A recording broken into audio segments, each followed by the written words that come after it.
लगभग 5000 वर्ष पहले इस धरती पर एक ऐसा दिव्य अवतार हुआ जिसने पूरी दुनिया के इतिहास को बदल दिया। लेकिन आखिर भगवान श्री कृष्ण ने धरती पर अवतार क्यों लिया? क्या कारण था कि स्वयं भगवान को मनुष्य रूप में आना पड़ा?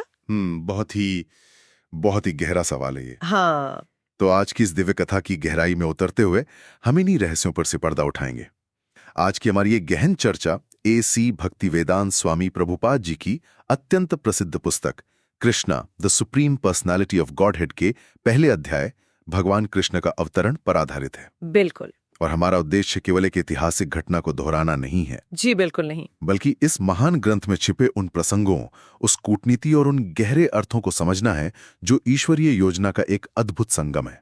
इस पूरी कथा की पृष्ठभूमि को समझना बहुत आवश्यक है। मतलब जब हम इस अध्याय को पढ़ते हैं तो स्पष्ट होता है कि अच्छाई और बुराई का संघर्ष समय की शुरुआत से ही चला आ रहा है। हाँ, और जब जब अंधकार अपनी चरम सीमा पर पहुंचता है तो ब्रह्मांड का संतुलन बनाए रखने के लिए परम प्रकाश का अवतरण अनिवार्य हो जाता है। बिल्कुल, और यही पीड़ा हमारी आज की चर्चा का शुरुआती बिंदु भी है। ग्रंथ स्पष्ट रूप से बताता है कि उस समय धरती पर चारों ओर हाहाकार मचा हुआ था। मतलब ये कोई सामान्य राजनीतिक उथल-पुथल नहीं थी। नहीं, बिल्कुल नहीं। ऐसे क्रूर राजाओं और असुरों का भार बहुत बढ़ गया था जो केवल वेश में राजा थे। वेश में राजा थे, मतलब उन्होंने सिर्फ मुकुट पहन रखे थे। हाँ, मुकुट तो पहन रखे थे, राज सिंहासन पर बैठे थे, लेकिन उनके कर्म पूरी तरह से राक्षसों वाले थे। वे अपनी सैन्य शक्ति का विस्तार केवल अपने अहंकार और लालच के लिए कर रहे थे, जिसके कारण निर्दोष लोगों का जीवन पूरी तरह से नर्क बन चुका था। मैं सोच रही थी कि इस स्थिति को ग्रंथ में कैसे दर्शाया गया है। देखिए, इसी असहनीय पीड़ा को दर्शाने के लिए स्रोत में एक बहुत ही मार्मिक दृश्य है। धरती की अधिष्ठात्री देवी, जिन्हें भूमि कहा जाता है, वो इस असुरों के भार को और सहन नहीं कर पा रही थी। अपनी व्यथा व्यक्त करने के लिए उन्होंने एक गाय का रूप धारण किया। एक गाय का रूप, ये बहुत प्रतीकात्मक है। बिल्कुल, वैदिक साहित्य में गाय को हमेशा करुणा, मासूमियत और पालन पोषण का प्रतीक माना गया है। हमारे स्रोतों के चित्रों में अक्सर गायों को भगवान के साथ शांति और आनंद के प्रतीक के रूप में दिखाया गया है, लेकिन यहाँ स्थिति बिल्कुल विपरीत थी। हाँ, ये गाय रूपी भूमि माता रो रही थी। उनकी आंखों से आंसू बह रहे थे और इसी दयनीय अवस्था में वो सीधे सृष्टि के रचयिता भगवान ब्रह्मा के पास पहुंचे। ये दृश्य ही अपने आप में बहुत कुछ कह देता है। मेरा मतलब है, जब पालनहार ही रोने लगे तो समझ लेना चाहिए कि संकट कितना गहरा है। और फिर ब्रह्मा जी ने जब धरती की ये दशा देखी तो वे तुरंत शिवजी और अन्य देवताओं के साथ श्वेत द्वीप की ओर निकल पड़े, जिसे हम क्षीर सागर भी कहते हैं। हाँ, क्षीर सागर। क्षीर सागर का यह प्रसंग वैदिक ब्रह्मांड विज्ञान का बहुत ही महत्वपूर्ण हिस्सा है। जब भी कोई ऐसा संकट आता है जिसे देवता स्वयं नहीं सुलझा सकते, तो वे सीधे क्षीरोसागर के तट पर पहुंचते हैं, जहां क्षीरोदकशायी विष्णु निवास करते हैं। बिल्कुल, क्षीरोदकशायी विष्णु परमात्मा के रूप में ब्रह्मांड के कण कण को बनाए रखने वाले स्वरूप हैं। वहां पहुंचकर देवता पुरुष सूक्त प्रार्थनाओं का उच्चारण करते हैं। और ये पुरुष सूक्त कोई साधारण मंत्र नहीं है ना? नहीं, ये एक अत्यंत शक्तिशाली ब्रह्मांडीय स्तोत्र है जो पूरे ब्रह्मांड को भगवान के ही एक विराट रूप में वर्णित करता है। जब पूरे सृष्टि के संतुलन को खतरा होता है, तब इसी प्रार्थना के माध्यम से उस सर्वोच्च शक्ति का आवाहन किया जाता है। इन वैदिक प्रक्रियाओं की सबसे खास बात मुझे ये लगती है कि ये बहुत ही रहस्यमयी तरीके से काम करती है। मतलब जब देवताओं ने तट पर खड़े होकर पुकारा तो आसमान से कोई गड़गड़ाहट या आवाज नहीं आई। सही कहा, ब्रह्मा जी गहरे ध्यान में बैठ गए थे। हाँ, और फिर ज्ञान के हस्तांतरण का एक ऐसा सूक्ष्म तरीका सामने आता है जो आज के संचार साधनों की कल्पना से भी परे है।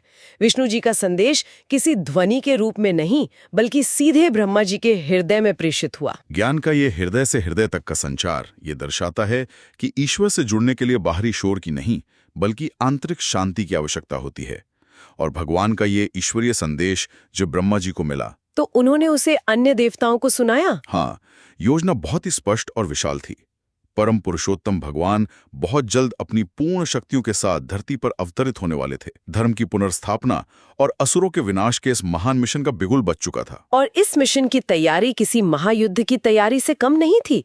देवताओं को ये आदेश दिया गया कि वे तुरंत यदुवंश में मनुष्य रूप में जन्म लें, क्योंकि भगवान स्वयं यदुवंश में वसुदेव के पुत्र के रूप में अवतार लेने वाले थे।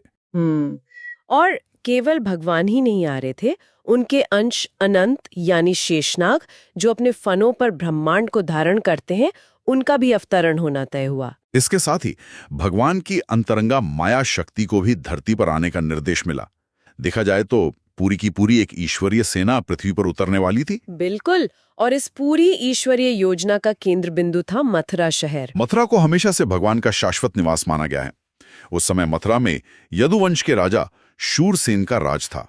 इसी राजवंश में एक अवसर आया वसुदेव और देवकी के विवाह का। हाँ, इस विवाह की भव्यता की कल्पना तो स्रोत में दिए गए दान दहेज के विशिष्ट आंकड़ों से ही की जा सकती है। बिल्कुल। देवकी के पिता देवक अपनी पुत्री से असीम स्नेह करते थे। और उस समय की क्षत्रिय परंपरा के अनुसार जरा इन आंकड़ों पर गौर करें। सोने के आभूषणों से सजे हुए पूरे 400 हाथी, 15,000 शक्तिशाली घोड़े, 1800 स्वर्ण जड़ित रथ और देवकी की सेवा के लिए 200 सुंदर दासियां। ये दो अत्यंत शक्तिशाली राजवंशों का मिलन था। लेकिन इस वैभव और आनंद के बीच एक ऐसा पात्र सामने आता है जो पूरी कथा में अंधकार का प्रतीक है, कंस, जो भोज वंश का सबसे शक्तिशाली और क्रूर राजा था। हाँ, लेकिन उस विदाई के दिन वो अपनी बहन देवकी के प्रति अपार प्रेम प्रदर्शित कर रहा था। वो इतना भावुक था कि उसने सारथी को हटाकर स्वयं रथ हाँकने का निर्णय लिया। चारों ओर शंख और ढोल बज रहे थे, सब कुछ बहुत ही संगीतमय लग रहा था। मैं इस दृश्य को मन में उकेरने की कोशिश कर रही हूँ। एक क्रूर राजा जो प्रेम में इतना डूबा है कि खुद रथ चला रहा है, और तभी इस आनंद भरे माहौल को छीरती हुई आसमान से एक भयानक आवाज गूंज उठती है। एक आकाशवाणी। हाँ, एक आकाशवाणी जो सीधा कंस को संबोधित करती है। हे मूर्ख, तू जिसे इतने प्रेम से ले जा रहा है, उसी की 8वीं संतान तेरा वध करेगी। और उस एक आवाज ने उस पूरे दृश्य का मनोविज्ञान ही बदल दिया। स्रोत में वर्णित चित्र के अनुसार जो कंस कुछ पल पहले एक स्नेही भाई था, वह पलक झपकते ही एक खूंखार राक्षस में बदल गया। बिल्कुल। आकाशवाणी के वे शब्द कानों में पड़ते ही उसका सारा प्रेम हवा हो गया। उसने रथ पर ही देवकी के बाल पकड़ लिए और अपनी सगी बहन का सिर काटने के लिए तलवार निकाल ली। मुझे इस दृश्य का जो सबसे अचंभित करने वाला पहलू लगता है, वो है वसुदेव जी की प्रतिक्रिया। हाँ, उनका संयम अद्भुत था। एक तरफ कंस है जिसकी नंगी तलवार देवकी की गर्दन पर है, और दूसरी तरफ वसुदेव है जो अपनी पत्नी को बचाने के लिए क्रोध या हथियारों का नहीं, बल्कि दर्शन शास्त्र का सहारा ले रहे हैं, फिलॉसफी का। कोई भी आम इंसान ऐसे क्षण में या तो कांपने लगता या पलटवार कर देता। लेकिन वसुदेव वहां खड़े होकर जीवन और मृत्यु का विज्ञान समझा रहे थे। वे जानते थे कि एक क्रोधी व्यक्ति को शारीरिक बल से नहीं, बुद्धि से रोका जा सकता है। उन्होंने सबसे पहले कंस के डर को संबोधित किया। उन्होंने पूछा कि तुम मृत्यु से इतना क्यों डर रहे हो? मृत्यु तो जन्म के साथ ही निश्चित हो जाती है। अपनी बात साबित करने के लिए उन्होंने 3 बहुत ही सटीक उदाहरण दिए। पहला उदाहरण चलने की प्रक्रिया का था। चलने की प्रक्रिया? हाँ। जैसे एक इंसान जब चलता है तो वो एक पैर को जमीन पर पूरी मजबूती से टिका लेने के बाद ही दूसरा पैर हवा में उठाता है। हाँ। उसी तरह जब आत्मा एक शरीर छोड़ने वाली होती है तो उसका अगला शरीर पहले ही तय हो चुका होता है। ये बहुत तार्किक है। और वसुदेव जी का जो दूसरा तर्क था, वो मुझे व्यक्तिगत रूप से बहुत गहरा लगा। सपनों का उदाहरण। बिल्कुल। जब हम रात को गहरी नींद में सपने देखते हैं तो वो सपना सच लगता है। हम भूल जाते हैं कि हम बिस्तर पर सो रहे हैं, खुद को नए रूप में देखते हैं। वसुदेव कंस को यही समझा रहे थे कि ये जीवन और ये शरीर भी एक तरह का सपना ही है। मृत्यु के बाद जब आत्मा नया शरीर धारण करती है तो वो पिछले शरीर को वैसे ही भूल जाती है जैसे हम जागने पर सपने को भूल जाते हैं। और इसके बाद जो तीसरा उदाहरण उन्होंने दिया वो आत्मा और शरीर के अंतर को पूरी तरह स्पष्ट कर देता है।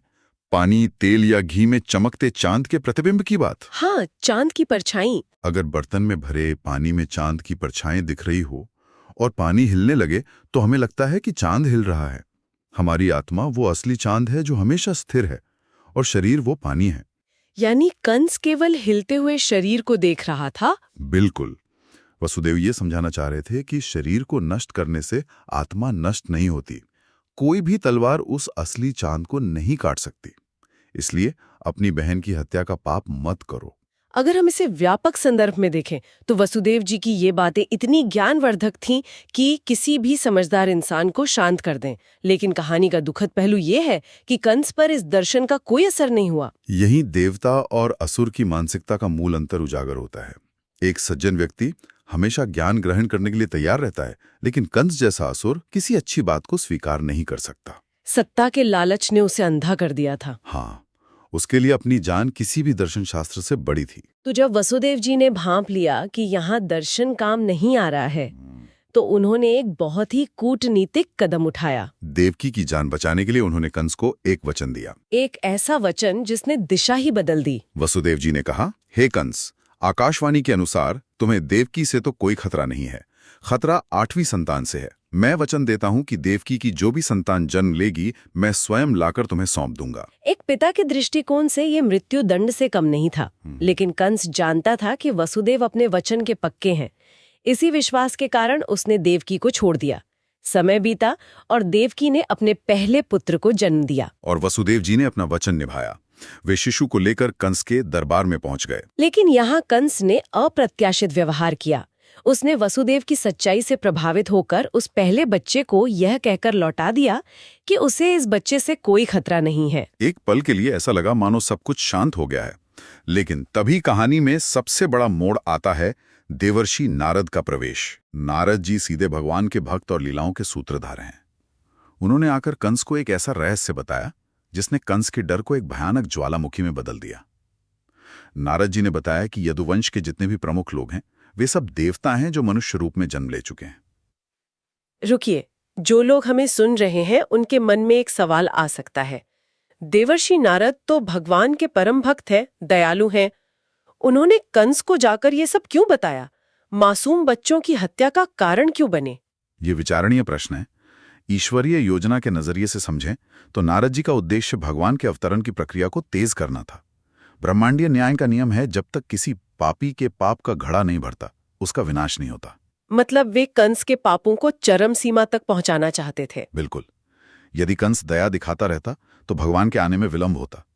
इसके साथ ही नारद जी ने कंस को उसके पिछले जन्म का सच भी बता दिया कि वो कालनेमी नाम का असुर था जिसे स्वयं भगवान विष्णु ने मारा था। ये सच जानना कंस के लिए एक भयानक झटका रहा होगा। ये सुनते ही उसका डर और क्रोध चरम पर पहुंच गया। उसे समझ आ गया कि विष्णु उसे फिर से मारने आ रहे हैं। इस डर ने उसे पूरी तरह से विक्षिप्त कर दिया। सबसे पहले उसने अपने ही पिता उग्रसेन को बंदी बना लिया और खुद को तानाशाह घोषित कर दिया। और फिर उसने जो किया वो क्रूरता की सारी हदें पार करने वाला था। उसने अपनी उसी बहन देवकी और वसुदेव को लोहे की भारी जंजीरों में जकड़कर काल कोठरी में डाल दिया। इसके बाद देवकी की कोख से जो भी बच्चा जन्म लेता, कंस उसे पत्थर पर पटककर मार डालता। उसका डर इस कदर बढ़ चुका था कि वो किसी को जिंदा नहीं छोड़ना चाहता था। इस पूरी कथा को सुनकर अंततः ये सवाल मन में आता है कि इस सब का असल मतलब क्या है? इतनी क्रूरता, इतने निर्दोष बच्चों की हत्या, ये सब क्यों हुआ? इसका आध्यात्मिक सार ही यह है कि जब भी धर्म की स्थापना करनी होती है तो परिस्थितियां एक चरम बिंदु तक पहुंचती हैं। देवकी और वसुदेव का ये कष्ट उस महान यज्ञ की आहुति थी जिसके बाद ईश्वर को प्रकट होना था। तो ये केवल एक असुर को मारने की योजना नहीं थी? नहीं, ये पूरे ब्रह्मांड को संदेश देने की थी कि बुराई चाहे कितनी भी शक्तिशाली क्यों न लगे, सत्य और ईश्वर के सामने वो हमेशा हारती है। इन दिव्य लीलाओं को सुनने का महत्व भी यही है कि इससे अज्ञान नष्ट होता है और मन में शुद्ध भक्ति जागृत होती है। ये पूरी चर्चा अंत में एक बहुत ही महत्वपूर्ण सवाल खड़ा करती है। आइए हम विचार करें, क्या यह संभव है कि हम जिस चीज से सबसे ज्यादा डरते हैं, जैसे कंस अपनी मृत्यु से डरता था, उसी गहरे डर के कारण हम ऐसे क्रूर और गलत कदम उठा लेते हैं जो अंततः हमारे ही विनाश का सबसे बड़ा कारण बन जाते हैं? ये एक बहुत ही सटीक मनोवैज्ञानिक विश्लेषण है। कंस का वो अंधा डर ही उसकी उस काल कोठरी का निर्माण कर रहा था जिसमें स्वयं उसका काल जन्म लेने वाला था। बिल्कुल, ये वाकई गहराई से सोचने पर मजबूर कर देता है। और इसी विचार के साथ हम इस अत्यंत ही रोमांचक मोड़ पर आ गए हैं। इस कथा को यहाँ तक सुनने के बाद हर किसी के मन में ये सवाल जरूर उठ रहा होगा कि इतनी कड़ी सुरक्षा और लोहे की जंजीरों के बीच आखिर भगवान श्री कृष्ण का जन्म किस प्रकार हुआ? ये जानना बहुत ही अद्भुत होगा। कैसे एक भयंकर अंधेरी जेल में जन्म लेकर भी नवजात कृष्ण सुरक्षित रूप से वृंदावन पहुंच गए और उनके जन्म के समय कौन कौन से अद्भुत चमत्कार हुए, इन सभी रहस्यों से पर्दा हम आगे उठाएंगे। अगर आपको भगवान श्री कृष्ण की ये दिव्य कथा पसंद आई हो तो वीडियो को लाइक करें, कमेंट में राधे कृष्ण जरूर लिखें और ऐसे ही अद्भुत कृष्ण लीलाओं की पूरी श्रृंखला देखने के लिए हमारे चैनल को सब्सक्राइब करना न भूलें।